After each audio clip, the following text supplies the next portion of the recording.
സന്തോഷിൻ്റെ ഒരുപാട് ആശയങ്ങളും നിർദ്ദേശങ്ങളൊക്കെ ആള് ബേസിക്കലി കാർപ്പൻ്ററാണ്, നല്ലൊരു ഇൻറ്റീരിയറും കൂടിയാണ്. അപ്പോൾ സച്ചിന് വേണ്ടിയിട്ട് സന്തോഷം എപ്പോഴും പറയാറുള്ള കാര്യങ്ങളാണ്. അപ്പോൾ ഇതിൻ്റെ ഒരു ടി വി യൂണിറ്റ് ഇങ്ങനെ ചെയ്തു, പിന്നെ ഒരു വാൾപേപ്പർ ചെയ്ത് അതിന് കുറച്ചും കൂടി അട്രാക്റ്റീവായി സൈഡിൽ ലൂവേഴ്സ് കൊടുത്ത് അത് അത്രയും ഭംഗിയാക്കി മാറ്റിയിരിക്കുകയാണ്. അപ്പോൾ ഒരു എക്സലൻ്റ് ആയിട്ടുള്ള ഒരു ഡിസൈനിങ് ആണ്.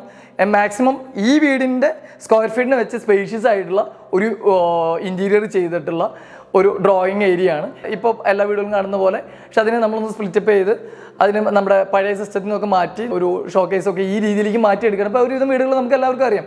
ഇനി അവിടെ നിന്ന് നമ്മൾ കടന്നു കഴിഞ്ഞാൽ ഒരു ഡൈനിങ് ഏരിയ ആണ്.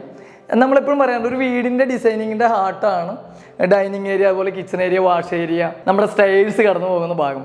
അപ്പോൾ ഇവിടെ വേറൊരു പ്രത്യേകത കൂടെ ചെയ്തിട്ടുണ്ട്. കാരണം വെച്ചാൽ കൃത്യമായിട്ടും നമ്മുടെ 8x4 ടൈലിൻ്റെ ആ ഭംഗി നമുക്ക് എപ്പോഴും കാണാൻ പറ്റും. പ്രത്യേകിച്ച് വാം ലൈറ്റിലൊക്കെ ഈ ഗ്രേ കളർ ടൈലിന് പോലും ഒരു പ്രത്യേക അട്രാക്ഷൻ ഉണ്ടെന്ന് നമുക്ക് മനസ്സിലാക്കാം. ഗ്ലോസിയാണ്, സർഫേസ് ഗ്ലോസിയാണ്.